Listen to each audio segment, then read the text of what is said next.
Deus tem planos para cumprir em nossas vidas. Essa é a mensagem de toda a Bíblia e é isso mesmo que estamos estudando aqui no Encontro com a Palavra, escrito pelo pastor Dick Woodward e narrado pelo pastor Edson Bruno. Fique atento a mais um programa que o Ministério Cooperativo Internacional leva a você. Com você agora, pastor Edson Bruno.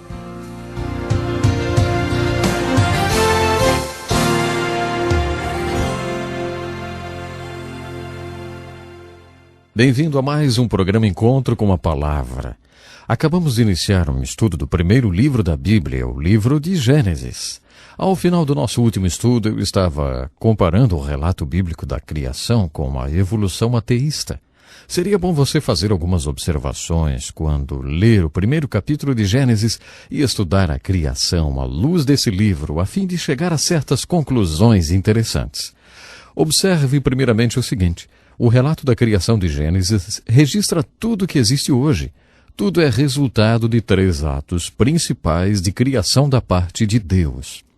Há muita mutação e desenvolvimento entre esses 3 atos de criação. Depois desses atos originais da criação, o Espírito de Deus continua a manipular, mudar e desenvolver essa criação. Existe um paralelo entre o relato da criação e aquilo que muitos cientistas acreditam. Os cientistas estudam as formas de vida que existem hoje e observam suas mudanças e desenvolvimento e então dizem: isso existe, a vida se desenvolve, isso evolui, isso sofre mudança. Alguns cristãos ficam horrorizados, têm chilique e dizem: não pode ser isso. Muito bem, quando você lê o relato da criação de Gênesis, o que ele diz, hein? O que ele realmente diz? O livro de Gênesis diz que houve 3 atos de criação, mas que entre um e outro ato de criação houve mutações e desenvolvimento.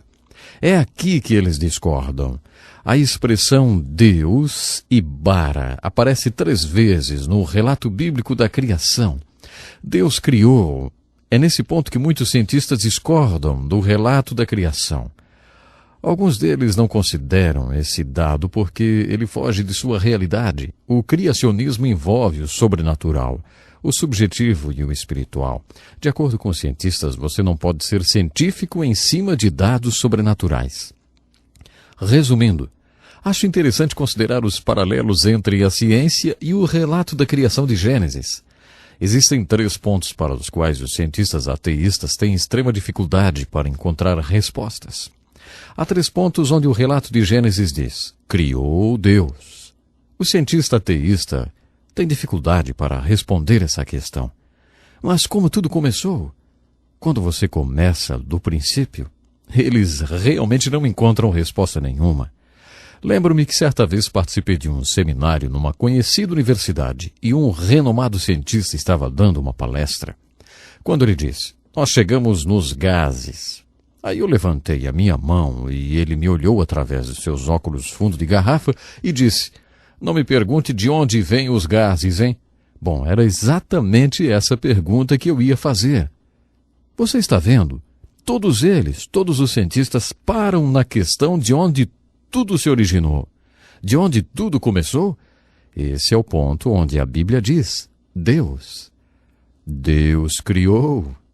Devido à maneira como os cientistas definem as disciplinas da ciência, um cientista sempre vai dizer: eu não consigo acreditar que Deus criou. Pessoalmente, eu acho difícil entender por que os cientistas dizem que eles acreditam na teoria do Big Bang, por exemplo. Houve esse grande Big Bang, explosão. Tudo começou de alguma maneira. A Bíblia diz que houve um Big Deus, e que esse Big Deus criou. E foi assim que tudo começou. Esse Big Deus criou. É mais fácil crer no Big Deus do que crer no tal de Big Bang. Os cientistas não conseguem encontrar uma resposta para a pergunta: mas como tudo começou? Eles não conseguem responder. O segundo ponto para o qual os cientistas não encontram resposta é: como a vida vegetal evoluiu para a vida animal? Não está faltando só um elo. Há 3 elos faltando e esse é o segundo deles. Mais uma vez a Bíblia diz: Deus. Foi um ato de Deus. houve um ato de criação. Depois, o elo que está faltando é como a vida animal se tornou vida humana. Mais uma vez, o relato de Gênesis diz: Deus. Nesse relato lemos que Deus criou o homem. Eu não sei quanto a você, mas para mim essa observação é muito importante. Nos 3 pontos para os quais os cientistas não têm resposta, o livro de Gênesis nos responde. É fascinante observar as antigas teorias sobre as origens. Voltando 400, 500 anos atrás, nos dias de Colombo, eles acreditavam nas coisas mais esquisitas quanto à origem da Terra. Eles possuíam uma ideia muito primitiva quanto a respeito do que, como tudo começou. E isso há apenas 400 ou 500 anos. A Bíblia foi escrita 3.300 anos antes de Darwin. Não é incrível que 3.300 anos antes de Darwin, o autor de Gênesis tenha dito: a vida muda e desenvolve? Isso é muito interessante. A Bíblia é o livro sobre redenção. Mais uma vez, existem 1.189 capítulos na Bíblia e apenas 1,5 capítulo fala sobre a criação. A criação não é uma disciplina da ciência. Essa questão pertence ao campo da teologia ou talvez da filosofia. Eu não sei se você já estudou filosofia. Eu estudei. Filosofia, eu acabei estudando por 1 ano e o curso terminou com o professor fazendo a seguinte afirmação. Durante esse ano concluímos 4 coisas, ele disse, e escreveu no quadro negro. A primeira é: eu não sei. Ele escreveu no quadro. Depois de 1 ano estudando com um de seus alunos, claro, achamos que era bem provável que ele estivesse certo. Ele não sabia. A seguir, a segunda conclusão, ele também escreveu no quadro. Vocês não sabem. Claro, se ele, com todo o seu estudo não sabia, quem éramos nós, seus alunos, para dizer que sabíamos? Bom, assim aceitamos a sua conclusão. Sua terceira conclusão, e ele escreveu também no quadro, era: ninguém sabe. Baseados em todos os textos que tínhamos lido durante aquele ano, não era difícil aceitar isso também. Sua quarta conclusão foi, e ele escreveu também no quadro: é inteligente pensar sobre isso. Isso sim é filosofia. Primeiro é: eu não sei, você não sabe, ninguém sabe, mas é inteligente pensar sobre isso. Se você quiser, poderá enquadrar a criação no campo da filosofia. Poderá chegar à mesma conclusão do filósofo e dizer: eu não sei nada sobre a criação. Você não sabe nada sobre a criação. Ninguém sabe nada sobre a criação. Mas é inteligente pensar sobre isso. O livro de Gênesis começa nos dizendo que a questão da criação pertence a Deus. Deus criou. Apenas Deus estava lá. Só Deus sabe. Portanto, a única pessoa que pode chegar perto de alguma conclusão sobre as origens é o profeta que tem a revelação de Deus. É exatamente o caso de Moisés. Moisés foi um profeta. Ele subiu o Monte Sinai 3 vezes e ficou lá 40 dias e 40 noites sem comer e disse: Deus, eu quero uma palavra sua mais do que eu quero comer. E Deus deu a ele uma revelação. Deus deu a ele uma palavra, os 5 primeiros livros da Bíblia, Gênesis, Êxodo, Levítico, Números e Deuteronômio. São essas a revelação que Moisés recebeu. Essa revelação começa com uma simples afirmação sobre a criação. Essa afirmação é uma revelação de Deus. Mesmo sem pretender esgotar a matéria da criação, creio que ela diz a verdade sobre as origens e que será confirmada como verdadeira. Quando a questão é criação, temos 2 posições completamente opostas. Francamente, eu não quero ser forçado a optar por nenhuma das 2. Por outro lado, temos os crentes conservadores que dizem que se você crê na Bíblia, então tem que acreditar que a Terra possui apenas 6.000 anos de existência e que o homem também só existe há 6.000 anos. Você não tem que acreditar que a Terra e o homem existem há 6.000 anos para crer na Bíblia, porque a Bíblia não fornece nenhuma data. Se Deus pôde criar Adão como adulto, ele pôde criar um universo adulto, é lógico. Um repórter de um programa de televisão certa vez perguntou ao Billy Graham: Dr. Billy Graham, como o senhor pode dizer diante de todas essas pessoas que a Bíblia diz, sendo o senhor formado em antropologia? Ele respondeu: olha, para mim não há problema algum. Existe um problema para você? Então, o repórter respondeu: Um antropólogo deveria saber que a Terra tem bilhões de anos e a Bíblia afirma que ela possui apenas 6.000 anos. Como o senhor pode achar possível acreditar na Bíblia? Então Billy Graham disse: me desculpe, mas a Bíblia não diz em lugar nenhum que o homem ou a Terra tenham 6.000 anos. Aí então o repórter falou: Dr. Graham, que idade o senhor acha que a Terra tem? Ele respondeu: acho que a Terra é muito, muito velha.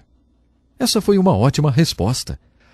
Acho incrível que tantas pessoas ainda não tenham lido Gênesis. Muitos cientistas que possuem grande conhecimento científico jamais leram o relato de Gênesis, nem sequer o leram objetivamente com seriedade.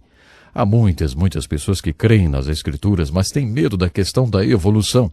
Elas nem procuram saber o que a Bíblia diz a respeito. Eu não sou cientista e não sei nada sobre evolução. Essa não é a minha área, não é o meu chamado. O que eu gostaria de propor é, uma vez que esse assunto sempre vem à tona, vamos ler o relato da criação de Gênesis. Não tenha medo desse assunto, não fique pensando que você tem que defender Deus. Simplesmente leia o livro de Gênesis fazendo a seguinte pergunta: o que realmente há aqui a esse respeito? Tenha essa expectativa de que está escrito ali, do que o que está ali realmente é verdadeiro e que será confirmado por cientistas verdadeiros. Também precisamos fazer a seguinte pergunta: por que Deus falou tão pouco a respeito da criação? Bom, não é porque ele achasse que nos devia alguma explicação. Deus sabia que um dia chegaríamos à conclusão de que nós próprios precisamos de um ato de criação dentro dos nossos corações. Deus sabia que isso aconteceria conosco, assim como aconteceu com Davi. Depois que Davi cometeu um sério pecado, ele fez essa importante oração: Deus, mostra-me a verdade a respeito do meu homem interior. Quando Deus mostrou a ele a verdade sobre seu interior, Davi fez essa oração, na qual usou a palavra bara. Cria em mim, ó Deus, um coração puro e renove em mim um espírito reto. O que ele estava realmente dizendo era: Deus, se o Senhor não operar o milagre de criação no meu coração, eu vou pecar outra e outra vez. Eu preciso de um ato de criação no meu interior. A resposta à oração de Davi é um novo nascimento. E Jesus fala sobre isso. Sim, Jesus estava falando quando afirmou: não te maravilhes de eu te dizer, necessário vos é nascer de novo. O que é nascido da carne é carne. Você tem que nascer de novo. Precisa de um ato de criação. Quando os apóstolos comentaram os ensinamentos de Jesus sobre o novo nascimento, eles se referiram à criação. Paulo disse: se alguém está em Cristo, nova criatura é. E mais, somos criação de Deus e criados em Cristo Jesus.